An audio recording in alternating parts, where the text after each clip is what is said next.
I would say that an important part in my story, or an important person rather, was probably my mom.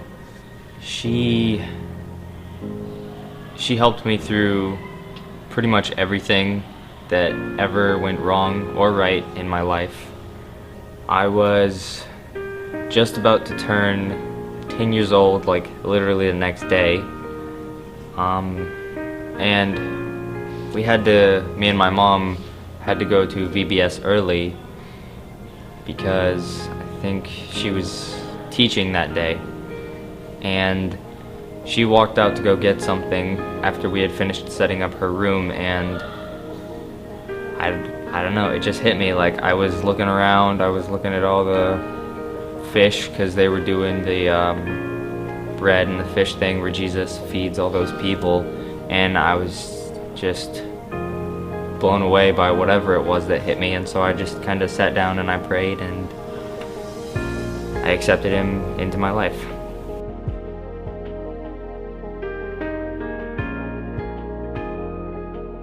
I decided to be a Christian because I was always raised in the church, and so I always knew that, the consequence of sin is death, and death, if you are not saved, can lead to eternal death, which is hell.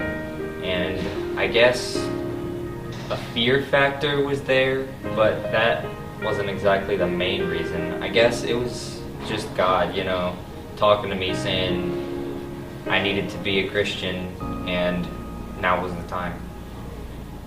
When I told others what it was like to be a Christian, they all of my friends were already, raised in the church and everything. They were a lot younger than me, but they knew that someday they were going to be Christians too. And so when I told them, it wasn't really a big thing because they were young and I was young, and it was like, okay, this was supposed to happen. For some reason, my mom, the second I told her, she just was shocked and started crying, and I don't know, I guess it was just a surprise to her because it just came out of nowhere. So she kind of dragged me over to my pastor, and we prayed about it, and they were asking me all these questions like, are you sure this is what you want, aren't you just doing this for the baptism, for the attention? And I was like, no, I know I want this. People don't exactly get super excited about mine because I was always raised in the church, and I didn't come from a bad life, so there's not that backstory. But I'm always told that I have one of the best testimonies because I didn't come from such a bad life, and because Jesus didn't have to drag me out of the darkest pit I could find. I was, always there, and so it's just different perspectives, different people say different things, but I'm pretty proud of my own story. My life changed, not really the way I was living it, but the reasons I was doing what I was doing.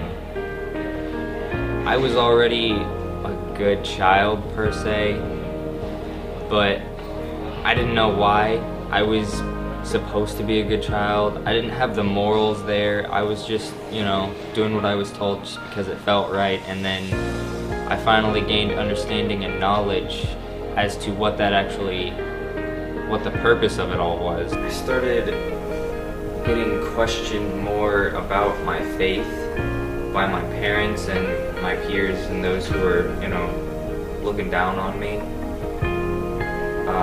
Literally looking down. They would just make sure that I was still, I still had the knowledge and that I was still growing in the faith.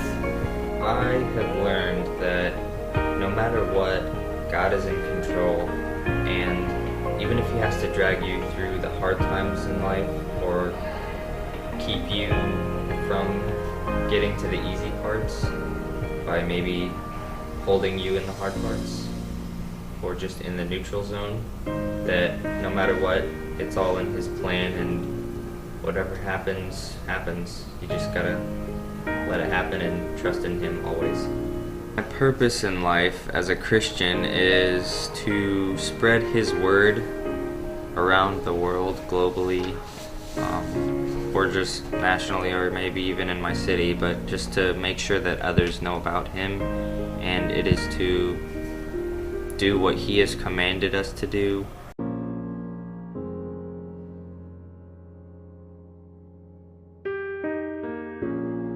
My walk with Christ right now would have to be that